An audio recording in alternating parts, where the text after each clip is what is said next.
Dude, how pumped are you for the Masvidal fight? That's gonna be a good fight. That's soon too.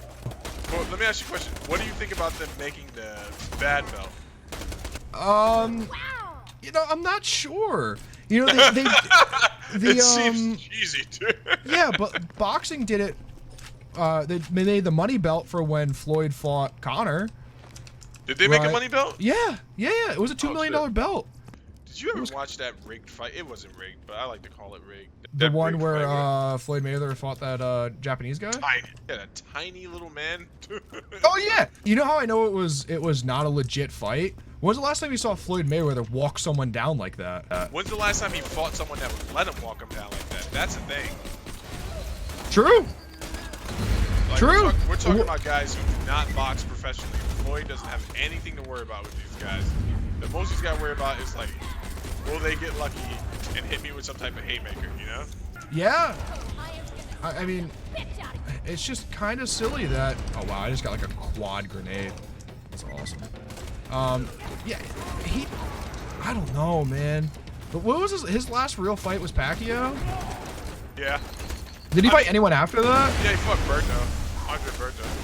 Andre Berto, once upon a time, was a legit contender and still can be. He just should have never been in there with Floyd Mayweather. Okay. I think Floyd is maybe one of the best to ever do it. He's definitely the best defensive boxer to ever fight.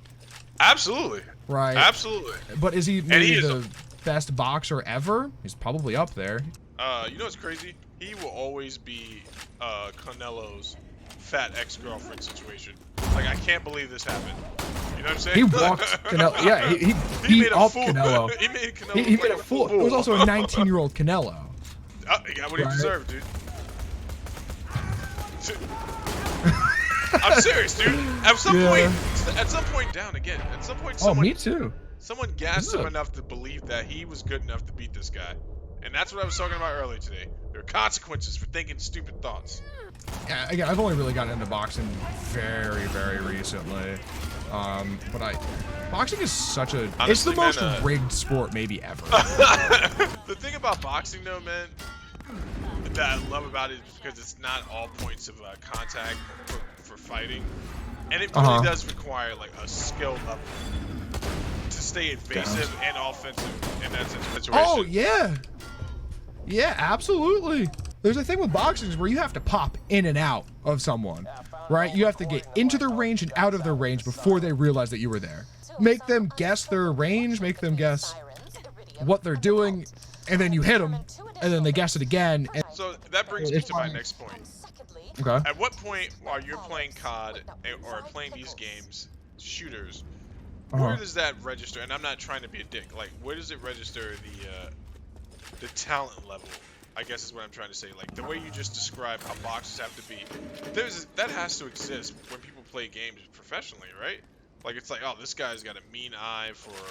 Oh yeah, it is most exhibited in Counter-Strike. I don't think you obviously never watched professional Counter-Strike, and you should. It's exciting because there is a thing in Counter-Strike where you hold an angle on a door or a hallway or around a car, and you are looking for pixels of someone. And as soon as you see that, you shoot. And the better you are at that reaction, and the faster your reaction time is, and the your mouse placement and your hold in your spot that you're holding, and all of this stuff comes into a moment, there are levels to it.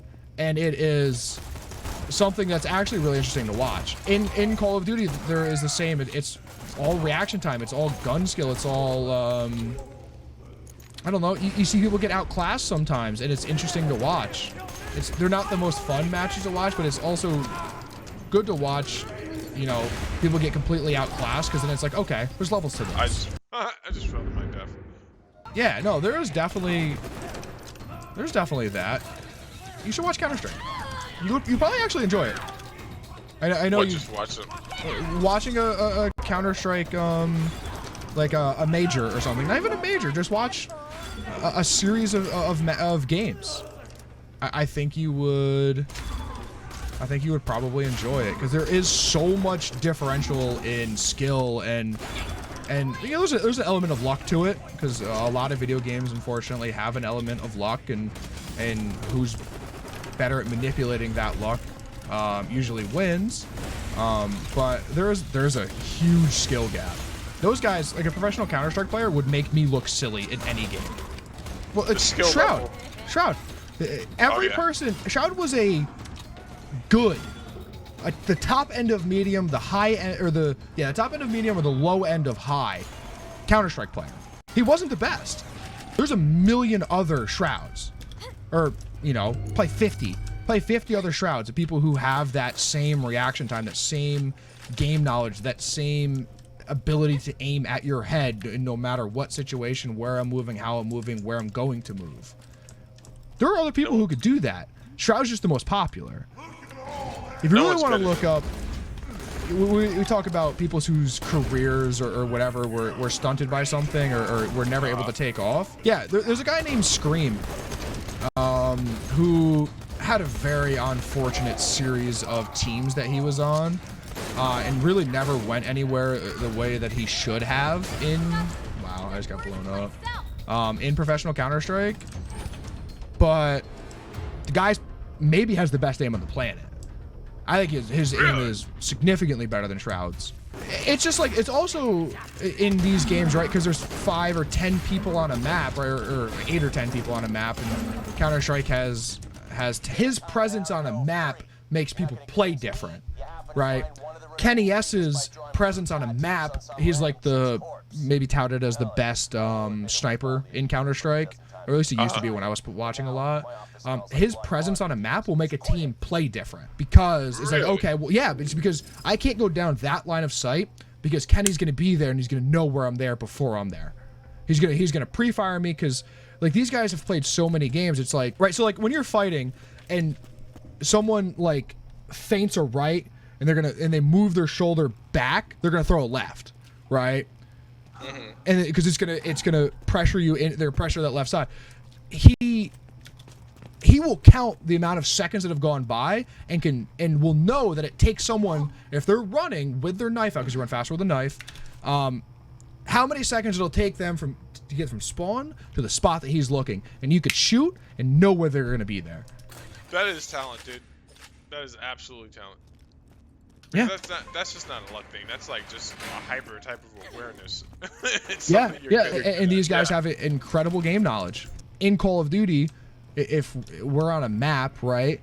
If I've played the game enough, so if it's like a Modern Warfare 2, it's a Black Ops, it's a Black Ops 2, like in that generation of Call of Duty, and you're walking, I could tell where you are, what building you're in, and what floor you're on in that building. I've just have so much repetition. It's all repetition, right?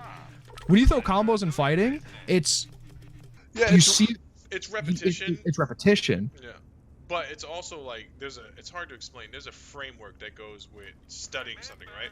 So there's a base framework with Muay Thai and kickboxing and stuff like that. It's like, and I use this framework to express myself in a way that's right, because you've been in there, you had the experiences, you've seen everything there is to see in that scenario, right?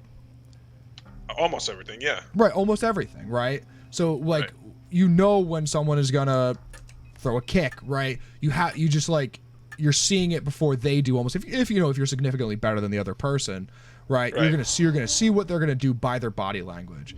People could do that in video games by the sound. And Counter-Strike is one of those games that there is that skill gap is incredible. Like the skill gap in Counter-Strike is maybe the highest in any game ever. Halo's up there. I guess Call of Duty's up there to an extent. But if I'm playing against a pro in Counter-Strike, they're going to kill me 100 times out of 100. Like, I'm not going to have that, like, get a chance, jump on someone, and like, get the turn. Because they're going to know where I am. That's just how it is. I'm trying to revive you.